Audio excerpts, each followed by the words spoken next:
Euh, Bonjour, Euh, bienvenue sur ma chaîne. J'espère que vous allez bien. Voilà, c'est vrai, je suis pas trop active sur les réseaux sociaux. En fait, quand j'ai ouvert ma chaîne, j'ai juste fait une ou deux vidéos ou trois, un truc comme ça. Je voulais en fait d'abord au début parler de mes jumeaux et ensuite j'ai essayé d'expliquer comment se déroulait le cyclage et tout, et les moments, comment vivre avec le cyclage, parce que c'était aussi la première fois que j'entendais déjà parler du mot cyclage, et puis en subir, c'était beaucoup trop pour moi. Et alors j'ai décidé de partager ça avec des mamans, des gens qui peuvent vivre, en fait, des gens qui peuvent passer par cette situation parce que ça arrive, c'est comme ça. Voilà, sans explication. Donc, voilà, en fait, j'avais expliqué la première partie et maintenant c'est la deuxième. Et je vais vous expliquer aujourd'hui euh, jusqu'à la fin de, ma, de mon accouchement en fait. Bon, voilà ce qui s'est passé. Après le cyclage, j'étais rentrée à la maison. Le médecin, j'étais à peu près à 17 semaines quand je suis rentrée à la maison parce que j'avais fait pratiquement une semaine à la maison en attente de l'opération parce que c'était beaucoup stressant pour moi. Je ne comprenais pas pourquoi est-ce que je devais subir un cerclage. Je me posais tout le monde de questions. Normalement, j'avais le choix entre de venir le même jour, me faire opérer et rentrer le lendemain. Alors j'ai préféré venir une semaine avant, le temps de comprendre exactement euh, ce qui, en fait, par quoi je vais passer exactement. Donc essayer un peu d'analyser. Voilà et tout. Donc je suis arrivée à l'hôpital, on m'a fait le séclage. Ça ne Ça n'a pas duré plus d'une heure de temps, un truc comme ça. J'ai fait une heure de temps dans, dans la salle d'opération. Et après, je suis sortie. Le lendemain, je suis rentrée à la maison. Donc, quand je suis rentrée à la maison, le médecin m'a conseillé de rester alertée complètement. Je n'avais le droit de rien faire, seulement être allongée toute la journée et de me lever le moins possible. J'étais interdite d'aller euh, au supermarché. En fait, où que ce soit, j'étais interdit seulement de me lever, peut-être prendre de l'eau ou d'aller aux toilettes ou de faire ma douche, c'est tout. Mais je devais rester allongée, en fait, beaucoup plus allongée. Voilà, c'était une situation très difficile. Je passais toutes mes journées. J'avais complètement, euh, euh, j'avais complètement pris un autre lit dans la maison, un endroit là où j'étais seule au salon. Bon, en fait, j'ai complètement installé comme un lit, un truc comme ça, où j'étais à côté de la télévision. Euh, c'est comme ça que je dormais. Je pouvais juste regarder la télévision. Et puis, bon, voilà, parce que je passais complètement mes journées au lit. Dieu merci pour moi. J'ai un mari qui m'a beaucoup aidé. Oui, il m'a beaucoup persisté parce que c'est lui qui faisait quasiment tout, préparait, il faisait tout. Il m'emmenait parce que j'ai ma première fille. C'est lui qui s'occupait d'elle, qui l'amenait à l'école, qui allait partout avec elle parce que je n'avais même pas le droit de sortir de chez moi, rien que pour faire un, rien que pour faire demi-kilomètre. Je n'avais pas le droit, rien que de tourner à la maison là. Je devais me lever le moins possible pour que parce que j'avais remarqué que à chaque fois que je faisais des efforts, il y avait comme un, j'avais mal au bas ventre. Donc je sentais qu'à chaque fois que je faisais des efforts, et parce que le médecin m'avait prévenu que euh, le séclage, ce n'est pas à 100% de garantie. Donc c'est à toi de, de, de, c'est à toi de donner le sien. En fait, tu dois complètement rester allaité. Éviter de faire quoi que ce soit, de te mettre longtemps debout, rien de tout cela. Donc, à chaque fois que j'essayais de faire les efforts, je comprenais, en fait, je savais que ça n'allait pas.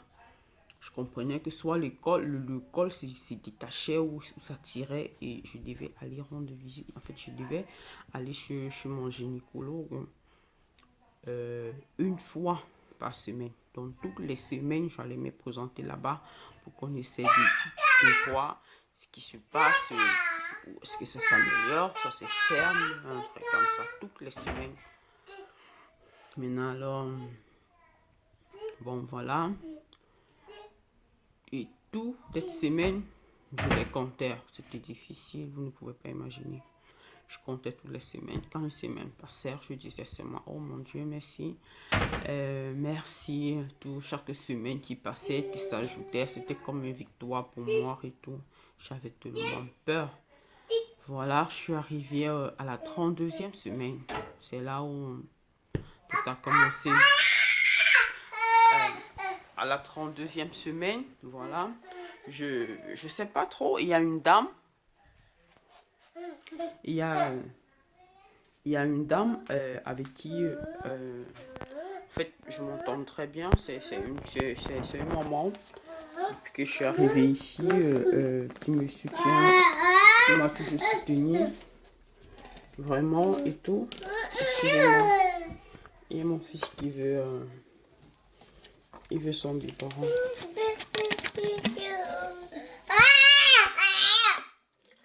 Oui, attends.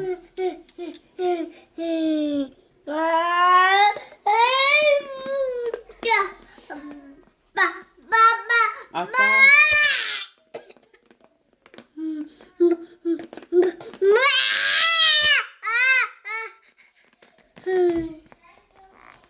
Voilà, c'est fait, mes points. Bon, voilà, je continue. Il y a une dame. Il y a une dame, depuis que je suis arrivée ici, qui me soutient beaucoup, qui est toujours avec moi quotidiennement et tout. Bon, il y avait... j'avais reçu une invitation parce que... en fait, une inauguration de... Je ne sais pas si on dit inauguration, bon, voilà. Inauguration d'un hôtel. Bon, et je devais assister. Bon, j'ai fait comprendre quand la dame m'a appelé le matin, m'a proposé de m'amener là-bas. Je lui ai dit, mais tu sais quoi, je ne me sens pas bien parce que, en fait, je ne vous ai pas expliqué. Les jours d'avant mon accouchement, j'avais comme des flûtes. J'avais comme des fuites. Genre, où tu peux rester là, assise, tu as l'impression de te faire pipi dessus. Je trouvais ça tellement... Je sais pas, je me faisais carrément pipi dessus. Je ne savais pas ce que ça voulait dire. Je restais carrément, j'étais mouillée. Je me demandais que, bon, mais qu'est-ce qui se passe? Pourquoi est-ce que je suis mouillée? Comme si je restais, puis je me faisais pipi dessus. Bon, voilà. J'ai essayé d'en parler à mon conjoint. Voilà, je sais pas pourquoi. Parfois, je reste, je suis complètement mouillée. J'ai comme une eau qui coule. Il me dit, ah, je sais pas, peut-être ce sont juste des fuites urinaires et tout, vu que tu te fais opérer. Voilà et tout. Bon, ça passait une semaine. Bon, voilà, j'ai décidé de lui dire. Quand elle est venue me chercher, bon voilà, j'ai pas trop envie de traîner là-bas. D'ailleurs, j'ai même pas envie de partir parce que j'ai des fuites urinaires. Elle me dit, mais ah bon, ça, est-ce que c'est normal? Je lui dis que je sais vraiment pas, ça fait déjà de cela une semaine. Une semaine. Elle me dit, bon d'accord, on va quand même aller à cette invitation. Dès qu'on va finir, on va essayer de contacter ton médecin ou les urgences, un truc comme ça pour voir ce qui se passe. Bon voilà, je lui ai dit que bon, ok, bon, ça fait déjà un jour comme ça que je ne vois plus ça, mais bon, peut-être c'était juste des fuites urinaires, un truc comme ça, bon voilà. Mais nous sommes quand même partis à l'invitation. On a fini, on a passé un bon moment. Le soir vers 19h, bon, quand nous sommes rentrés, elle décide maintenant d'aller. On passe d'abord voir voir les hôpitaux des gardes, en fait voir, parce que la clinique, la clinique dont je me faisais consulter était fermée. Nous sommes passés là-bas, on a regardé les, comment je veux dire, les hôpitaux des gardes et tous les urgences pour essayer d'appeler et pour que quelqu'un puisse nous expliquer ce qui se passe. Voilà, on a essayé de prendre les numéros de téléphone, on a commencé à passer des coups de fil. Voilà, et tout. La dame a passé des coups de fil, a expliqué ce que j'ai. On lui a dit non. On lui a dit, fait comprendre que non, c'est mieux qu'elle appelle là où je suis censée accoucher. Parce que c'était un grand hôpital, un peu loin d'ici, à au moins 20 km d'ici. Voilà. Voilà et tout. On a appelé à l'hôpital. L'hôpital lui a dit, on essayait un peu d'expliquer ce qui m'arrivait. L'hôpital lui a dit, oui, je suis enregistré là-bas, mais si c'est comme ça, c'est mieux que je puisse venir sur le champ. Parce que d'après ce qu'on explique, c'est une situation pas normale du tout. C'est mieux que je puisse venir à l'instant et avant de venir, j'emmène ma valise, je lui dis qu'il m'attend. C'est juste une petite fuite, hein. Je n'ai pas besoin d'aller à l'hôpital maintenant, je suis juste à 32 semaines. Je suis juste à 32 semaines, je ne peux pas coucher. En fait, je lui ai dit, bon, c'est pas besoin de prendre ma valise. Elle m'insiste que non, prends ta valise. Le médecin a dit, prends ta valise. Euh, de toute façon, on est samedi, je ne peux pas rentrer aujourd'hui, peut-être lundi, si tout va bien. Tu rentreras. Bon, je suis entrée à la maison comme ça. Voilà, je trouve mon conjoint qui est là. Je lui ai dit, bon voilà, et c'est ce qui se passe. J'ai essayé d'expliquer à la dame qui m'apporte, à Barbara. Elle m'a dit, bon, elle a essayé d'appeler les médecins. On m'a demandé de venir. On m'a demandé de venir urgemment à l'hôpital. Je lui ai dit, mais il me dit, mais ah bon? J'ai dit, oui, je suis juste rentrée là, j'ai pris ma valise. Et tout, il était comme, hein? Et puis, bon, voilà, et tout. Il me dit, ok, va, s'il y a quelque chose, tu m'appelles. J'arrive à l'hôpital. Je trouve d'abord qu'il y a des médecins qui m'attendent. Je dis, ah bon, je vois le médecin qui m'avait fait du séclage. Je vois un autre médecin que je connais très bien. Je lui dis, mais attends, ce sont les médecins d'urgence. Et s'ils sont là, ça veut dire vraiment que mon problème est grave. C'est là où maintenant on m'amène directement à la salle de consultation. Voilà, on me consulte. Effectivement, on trouve que en fait, les fuites que je perdais, c'était l'eau.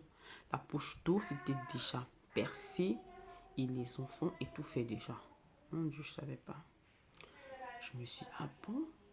On dit que c'était plutôt la poche d'eau qui s'était percée depuis des jours, l'accouchement qui s'était déclenché et les enfants avaient déjà du mal à respirer.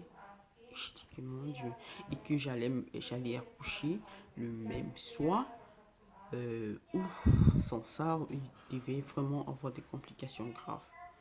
J'ai dit au médecin, maintenant, attendez, je ne peux pas accoucher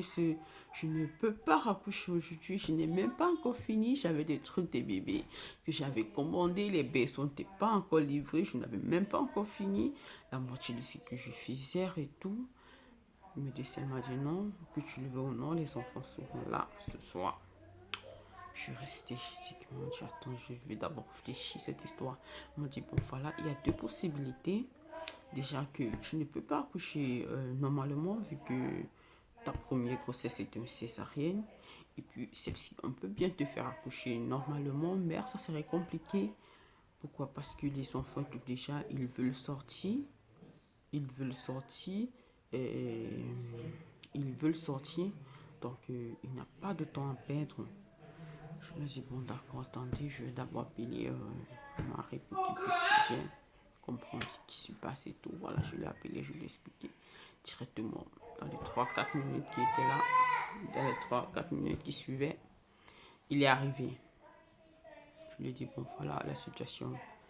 Les enfants vont venir au monde ce soir. Il n'y a pas de... Je dois signer une césarienne. Et puis voilà, les médecins m'ont convaincu que c'est le mieux à faire de signer une césarienne. De signer pour être opéré par césarienne. Voilà, j'ai signé. On m'a dit, bon voilà, la salle d'opération est en train de se préparer. Il était exactement 22h. Ici, 23h, les enfants seront là. Je lui ai dit, bon, ok, d'accord. Voilà, je me suis préparée et tout. On m'a amené à la salle. On m'a amené à la salle. On m'a amené à la salle et tout. Voilà, les médecins étaient là. 1 heure de temps après, et voilà, les enfants sont venus au monde. Le garçon pesait 2,3 kg et la fille 2 kg 200 grammes. Donc c'était tout petit, très petit même. Voilà, il y avait la nurserie qui était là directement. J'ai juste eu le temps de les faire bisous. Comme ça, les séries, allez, on les a pris directement en réanimation et tout. Je suis rentrée à l'hôpital. Donc voilà, c'est ça. Du temps après, 2 semaines, je suis sortie de l'hôpital. Bon, voilà, c'était tout. C'était l'accouchement. Et c'était mon accouchement. Bon, je sais que ce n'est pas une situation facile, mais le secret, c'est de rester alerté. Ce livre est possible et surtout d'éviter tout ce qui pourrait vous contrarier.